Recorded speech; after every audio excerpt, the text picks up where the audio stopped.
Okay. All right. So we're recording. Who had question 1? I had question 1. Okay.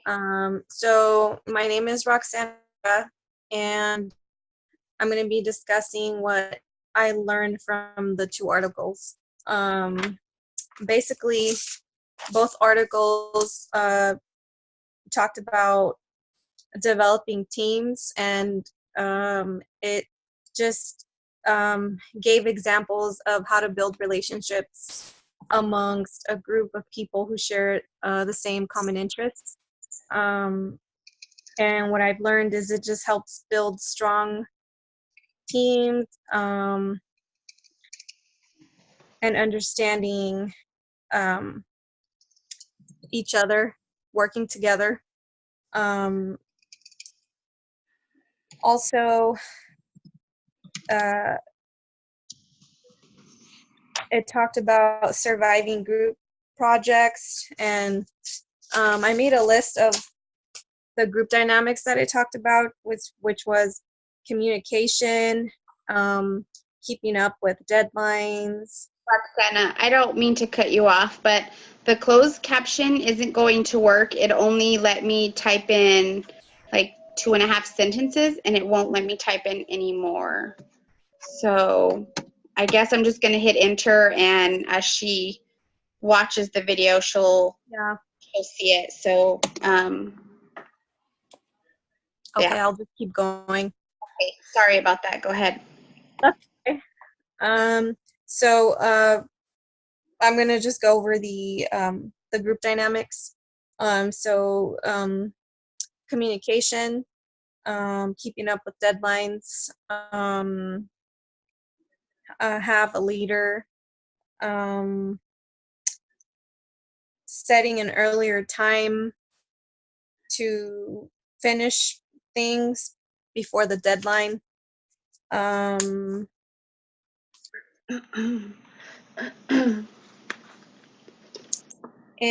then it just talks about by focusing on this, we give ourselves a chance to learn and apply this to the rest of our life. And pretty much it just talked about teamwork. So it was more of coming together and keeping it together and working together. So so basically just steps on how to work as a team. Yeah. And then okay, so let's see who had question number 2. I think that was Holland. Okay, so let's see. Question number 2 was, do you have it, Roxana? Go ahead. Yeah. What similar themes you found in the 2 articles? Teamwork. Less me, more we. Yeah. That's pretty much what it was. That's the basic gist that I got through both of them also, was just how to work as a team, how to lead a team, which responsibilities everybody should have, and then how to also like deal with it when people aren't taking care of their responsibility. So I guess kind of how Holland isn't on, we kind of just, since we planned and we all read the article, we just kind of fill in her part for now. That way it still gets done. Yeah, building relationships between everybody in the groups and stuff. Yeah. And then also, like, part of working as a team, being lenient, how we had our meeting scheduled for last week and a couple couldn't make it, so we just kind of rescheduled and tried to get back on the same page. Yeah. And going back to the first article that I read, they did mention, like, one of the main sources of stress in the workplace has to do with work relationships. So like if you don't get along with your coworkers or whoever your team, then things aren't going to go as smoothly as you want them to be. You're going to have conflicts, and it's better to communicate and try and work through things as a team rather than just one person doing everything. All the work. Yeah. Right, I agree. For my last place of employment, right before I decided to go back to school, I worked from home, and most of us worked from home. But for my boss, there was no teamwork involved. It was her way or that's it, and it just didn't work. Most of the time, we didn't get things done. She'd say one thing but Yeah. expect a different thing, but not actually like communicate that. So it was constant chaos and frustration and people being upset because we'd be getting yelled at, but we weren't communicated to what actually needed to be done. So, Yeah. so she changed things a lot, and it was 2 minutes before deadline or something like that. So it was Yeah. really hard, but working as a team and having a strong team really, Mhm. really does everybody good when Oh everybody yeah. work and communicate and get everything done, because things usually go smoother. Oh In my experience, anyways. I know yeah. there's still going to be times that that one person doesn't pick up their slack and everybody else has to, and so people get frustrated. But I've also been part of teams that everybody discusses things, jumps in and, hey, how can I help? I may have finished Yep. my part. What can I do to help? So it's always good when you work as a team, but you also need a good team leader too. So Yeah. And I can add to that. In my experience too, I've learned that if you work together and your goal is to get your job done and go home feeling satisfied, you know. And I used to work in a ER. I was an ER secretary, and I worked the swing shift, so I would work from 11 to 11:30 at night, and I would see both nursing shifts, which would be the 7 to 7 nurses and 7 p.m. to 7 a.m. nurses, and I can I can tell a difference. There were people that would come in and not want to do anything, and then there were nurses that would work so well together, and the day would just be so much better. And it didn't matter how crazy it got; everything got done, and everything went smoothly.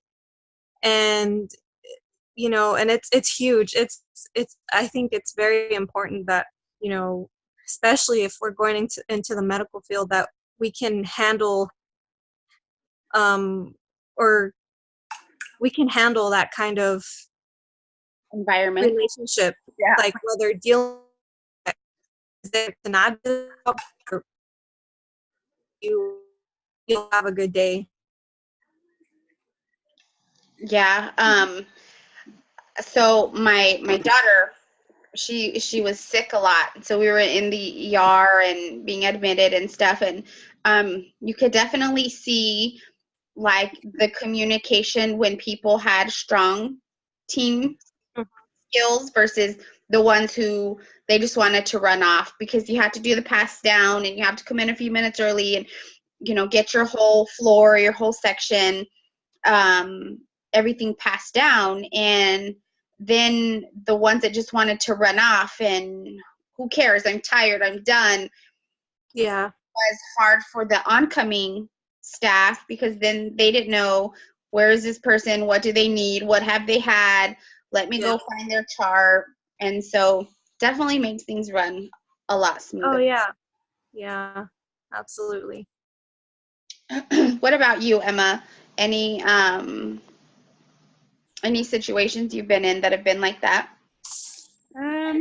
Well, currently where I work at a vet clinic, and so it's a small vet clinic, so it's like I think there's 5 people there, and we all have to work together to get through the day. And when somebody's feeling super cranky, or if we put on too much for the vet to take care of, then the whole day kind of stinks, and then we get stressed and all of that. But when we plan right together and make the schedule right how it's supposed to be, then everything works out smoothly and we have fun, and it's a lot easier day. Yeah, I can understand that. I mean, I used to work with doctors that would be cranky too, and it kind of put you in a bad mood. Like, it's like, you know, they would take it out on you, and it's not even your fault. You're like, hey, I'm just here doing my job, you know. Yeah. They, you know, there are some doctors that are, you know, they don't care. They're just in a bad mood, and you just have to suck it up and just keep doing your job and make sure that what you're doing is helping your patient, and that you're doing what you're supposed to be doing to do your job, and to make sure that your patient is healthy and you don't kill your patient. Yeah. Yeah, and they pick it up too, that your patient, your customer, your client, whatever field you're working in, if that cranky person ends up rubbing off on them, causes them to be cranky, or causes them to not want to come back or question if you have the knowledge that's needed to take care of them. How do I know that what you're doing is right when all this crazy and chaos? So it doesn't just affect one person, it affects a multitude of people. Yeah. And it's very true. So let's see, Emma, you have question 3, is that right? Yeah. And that was, how can you apply all this info to your education? Kind of like what we're doing now, working as a team, and by developing teams with everybody in the class, you can build friendships, and then when you study, you can have study buddies. And I don't know, for me at least, I learn a lot more when I'm talking to somebody, and then I can bounce ideas off of them. Sometimes if I can kind of teach them, then I absorb the knowledge more. Yeah. But like with group projects, and then being able to communicate with everybody and taking in leadership, that also helps out with your education, because that makes you, I guess, more willing to like try to learn more, I guess. I'm not sure. It also, I think, makes you step outside of your comfort zone, because I think initially everybody hates doing group projects. You're talking to strangers, you know, you know nothing about them usually. Your first group project, or 2 or 3 even. Are you going to mesh with them well? Are you going to, you know, are you going to have conflict? It's really hard to, I'm not really, so I'm a people person once I'm used to you, and once I know you and I know your response. Can I joke with you? You know, are you real serious? How's your demeanor? Things like that. At first, I think for me, I'm a little standoffish. So as we're learning in our education, I think it helps prepare us for our future, because I absolutely hate doing speeches. I do too. I understand why they're, you know, why you have to take public speaking. I hate talking in big groups. To me, something like this, I mean, we're kind of used to this type of environment because of all of our electronics and stuff like that. But if I were to have to stand up in front of the class and people are just staring at you, waiting for you to say something, it really makes you nervous. Yeah. I think getting comfortable during your education really does serve the purpose it's supposed to. It's just really hard to get out of that little comfort zone you have. Yeah. Yep. I agree. I can't. I already know my face will get bright red if I'm standing in front of a big group and they have to hear me talk. I hate my voice. I hate how I sound. I can just imagine just talking, but then again, you know, Listen to your own recording. oh yeah, I don't like that. But I'm like, ew, was that me? Stop talking. Is that what I sound like to other people? Do they hear me the same way? Because if so, I wouldn't want to talk to me. Yeah, I get you.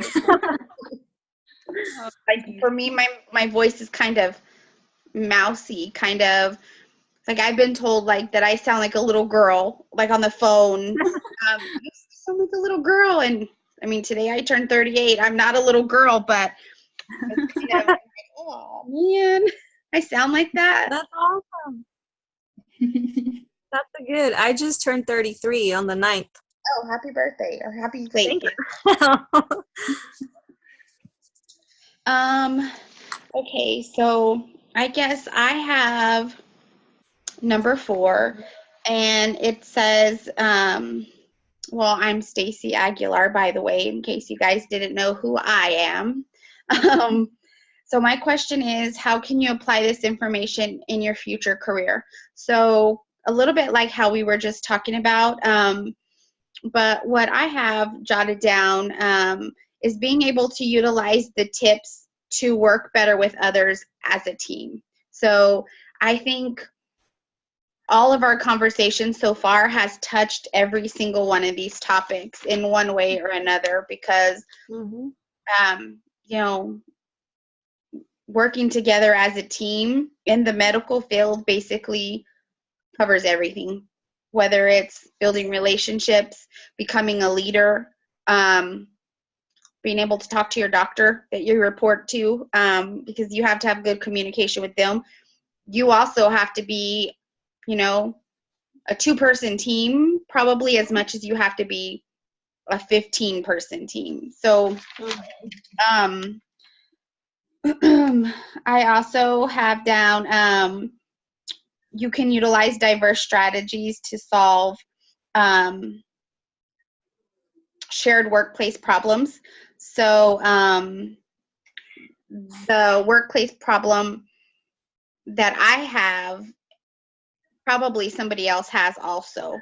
So if you can work together as a team, you can kind of mesh your ideas together to see how you can solve that problem.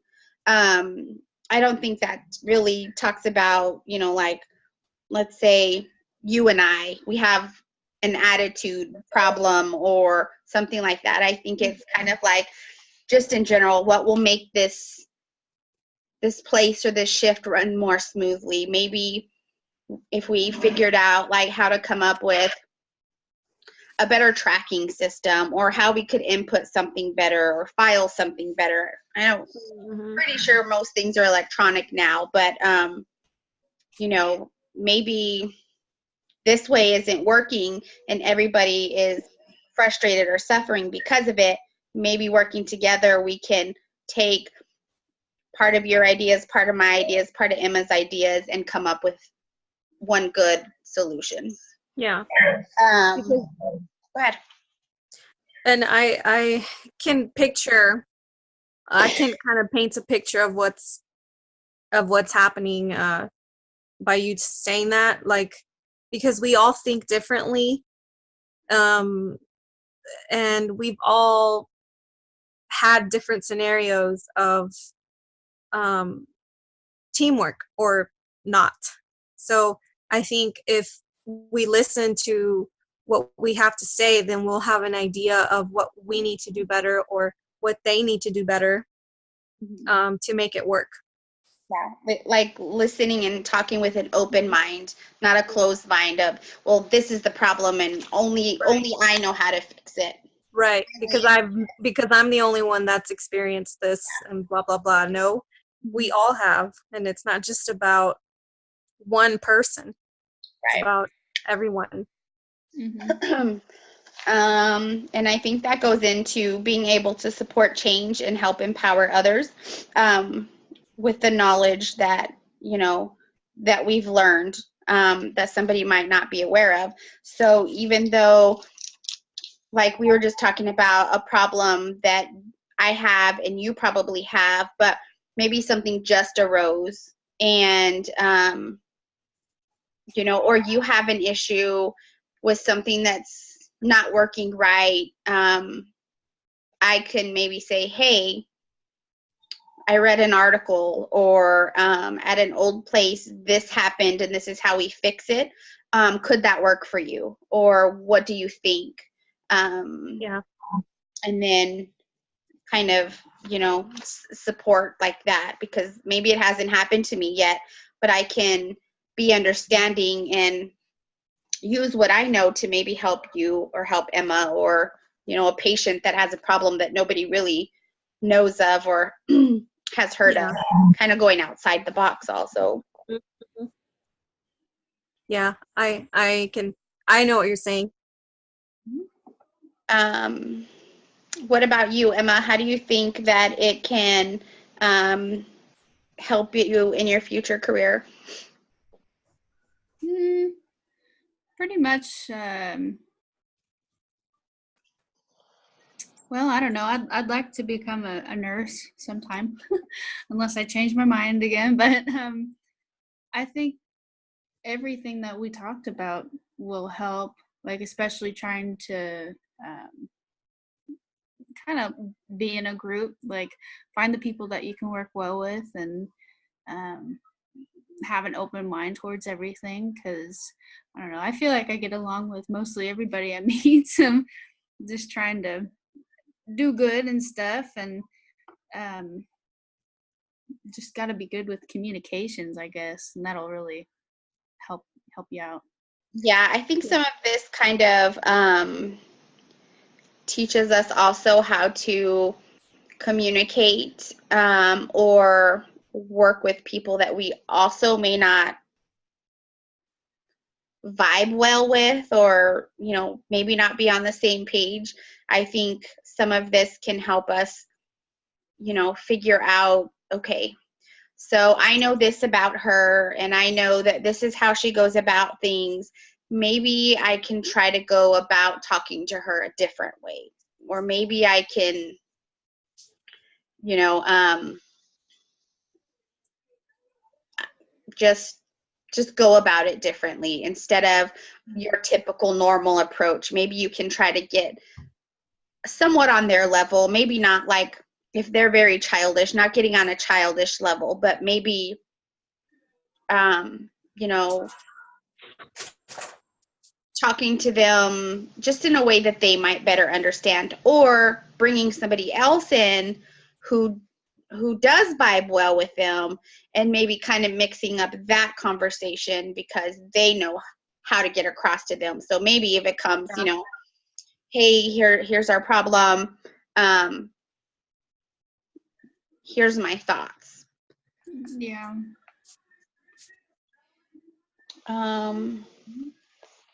And then I think at the end of all of this, there's really a sense of achievement, especially once things, a workplace issue, whether it's medical field, fast food. I mean, once a group either completes a project, or they learned how to, let's say, get along better or whatever, there's kind of a sense of achievement because it's working better. Things, your moods are better, their moods are better, things are running smoother. Mm-hmm. That's just my thoughts. I think that's good. What else what else did we not cover, or what other thoughts do you guys have? I think we've covered pretty much every piece. We've Yeah. given examples. We've introduced scenarios, and I think we fully understand the purpose of this project and the articles that we read, and we took something from it. Mhm. So I'm gonna look at the rubric below real quick. Mm-hmm. So I don't even see the rubric on my screen, but so what I think I will do, I'm going to, once we're finished, I will save this, and Mm-hmm. I've never posted anything on YouTube or anything like that. So my hopes are that it's being saved as an MP4, Yeah. or maybe some kind of working link, and then I will email it to the both of you so that you have it to upload to your portfolio. Excuse me, I think my voice is about to leave me. To your portfolio, and then maybe on module 10 there's the submit assignment. That way we can submit it. Excuse me, all three of us there and our portfolio, so that in case somebody's having a hard time, because you guys have it on your phone, that way if it's an email it might be easier to upload. Instead of like downloading it and then resending it or something. So hopefully, I think once we end the meeting, we might have options to save it ourselves. I mean, I've never done it before, but and if we do, then I'll send you a message and tell you that I was able to save it. okay. And then so the closed captioning didn't work. Like I said, I only got like 2.5 sentences in, and it wouldn't let me do anything else. So yeah, as far as Holland, I guess she'll just have to take it up with Carla to see what Carla wants her to do, since this is our second time trying to get it done. But other than that, I think we're like maybe 2 minutes shy, because I didn't start recording from the very, very beginning. I just started once we got everything figured out. But hopefully we should be good. I think we should be all right. But so let me know if you guys have the option to save it. If not, I'll just send it in our school email like I did the invite. Emma, did you get the email? You got the email, okay, right? I think so, yeah. Okay. So I'll just send it like that, and hopefully everything works. Okay. All right, sounds good. Okay. Well, you guys have a good rest of your day. See you next week. You too. All right. Yeah. Yeah. Bye. Stop.